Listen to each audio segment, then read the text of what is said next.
CABSAT 2016, the 22nd edition of this fantastic broadcast industry show. Joined now by Paul Gudonis from Inmarsat. Paul, welcome. Yeah, thank you, Andy. What brings you and Inmarsat to CABSAT this year? Inmarsat is all about satellite communications. We have a number of sectors we work in, but we serve our industry through an indirect route to market. So for us, it's all about the eco-structure, the partnerships we can build through companies that are based here in the UAE, but also in the Middle East and Africa, both for distribution, but also in the hardware side of things, so companies like Cobham that we have here today, and some of our solutions partners like QuickLink for some of the media solutions, which works really well, both in satellite and broadcast.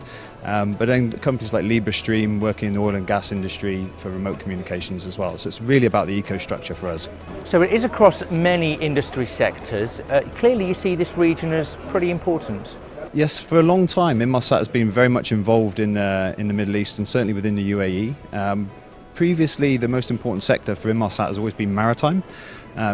Dubai being a big hub for the maritime industry, it's always been somewhere where we've wanted to have a presence, to be close to those customers, understand what their needs are, and really develop those relationships. As we've grown as an organisation, we've moved into a number of other areas. So we now have an enterprise business unit where we focus on media, very relevant to this show.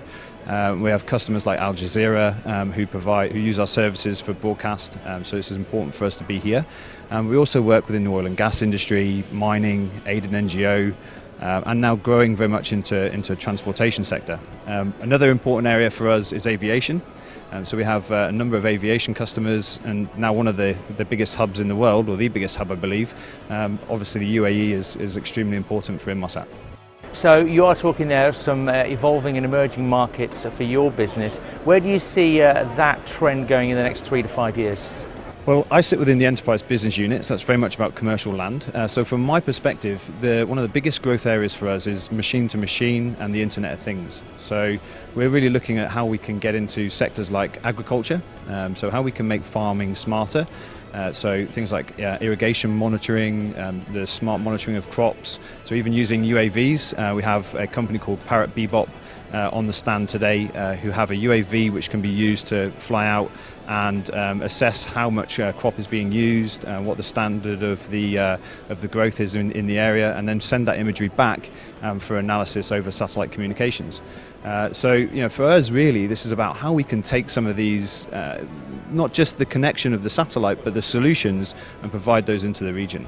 Outside of my particular part of the business, obviously government is a particularly interesting part for Inmarsat. So there's a lot of developments in the region from government sector, both in terms of military but also in terms of civil infrastructure and civil authorities. Exciting times ahead. Paul, thank you for the insights. Thanks very much, Andy.